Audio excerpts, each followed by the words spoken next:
Hello and welcome to the Clarence and Tom Show, where today we'll be reviewing J.J. Abrams' strange interpretation of the future, Star Trek Into Darkness, starring a cast of characters so loosely based on the original that it could in fact be considered an entirely separate franchise. So Clarence, what did you think of Star Trek Into Darkness? Well, personally, Tom, I truly hated it. Why did you hate it so truthfully? Well, Tom, I suppose I'm kind of a Star Trek purist, to be honest.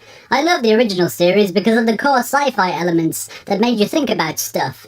This film was totally brainless. Hang on, I watched this film too, and the allegories between what's happening in the world today and what we're seeing on screen are absolutely clear. Khan is a terrorist who likes to blow up stuff.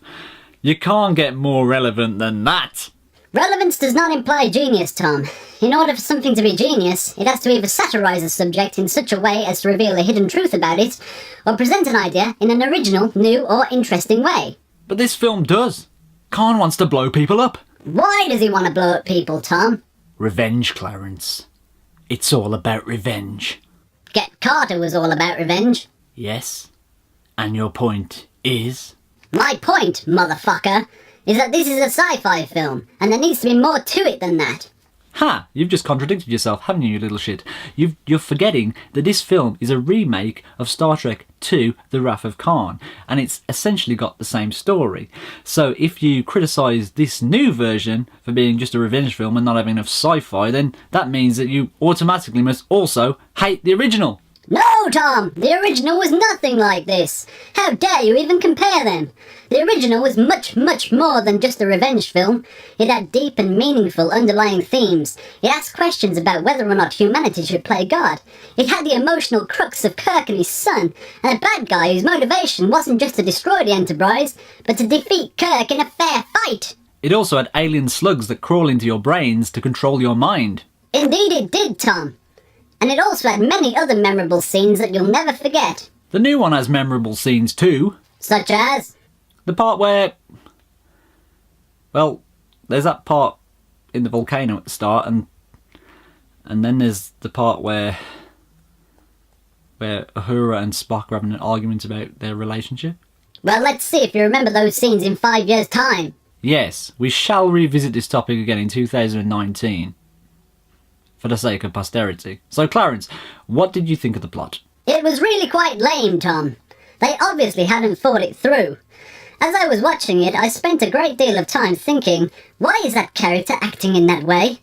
It got a bit distracting after a while. Speaking of acting, what was it like? Did the new cast do a good job in imitating the old cast? Carl Urban did a good impression of Bones, but apart from that, nobody else was really trying. What about Simon Pegg as Scotty? He sucked, Tom. He proper sucked. I like Simon Pegg. No, Tom. You like Simon Pegg in Edgar Wright films. He's rarely any good in anything else. What about Spock? His performance got rave reviews. Yes, his performance did get rave reviews, but he wasn't playing Spock. He was playing someone who was quite nasty and insipid, who often let his emotions get the better of him, and who, more often than not, used violence and not logic to resolve his problems. Are you suggesting that the writers got the characterisation wrong? Yes, Tom. That's exactly what I am suggesting. You don't half say some silly things, Clarence. I only speak the truth, Tom, however harsh it may be. Okay, let's put that to the test. What is your honest opinion of me? Tom, I think you're way too old to be playing with puppets in your bedroom. You're a grown man, for God's sake. Yes, that's what they do say. So, Clarence, how many stars would you give Star Trek Into Darkness? Tom, I'd give Star Trek Into Darkness 2 out of 5.